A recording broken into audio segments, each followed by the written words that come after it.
ఏ గ్రామ సభ కూడా సక్సెస్ కాలే. ప్రజలు ఎదురు తిరిగారు.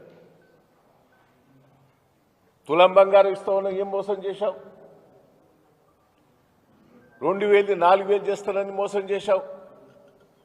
మహిళలకు 2500 మోసం చేశావు. ప్రతి గ్రామంలో ప్రజలు రివర్స్ అయింది. ఇప్పటికైనా బుద్ధి తెచ్చుకో రేవంత్ రెడ్డి గారు. నేను ఎమ్మెల్యేలకు మంత్రులకు కూడా చెప్తున్నా, మీ ప్రభుత్వం ఫెయిల్యూర్ అయింది. ఏ ఒక్క మాట మీద నిలబడలేదు. సిగ్గు లేకుండా వేరే రాష్ట్రాలకు పోయి చెప్తున్నాం, మేము మా రాష్ట్రంలో ఇది ఇచ్చినాం అని. ఎక్కడిచ్చినాం? ప్రతి ఒక్కదాంట్లో ఫెయిల్ అయ్యాను. ఇవాళ పోయి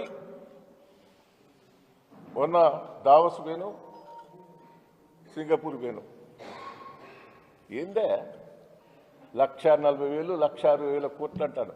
పోయినసారి దావస్ పోయి 40,000 కోట్లు వచ్చినాయా?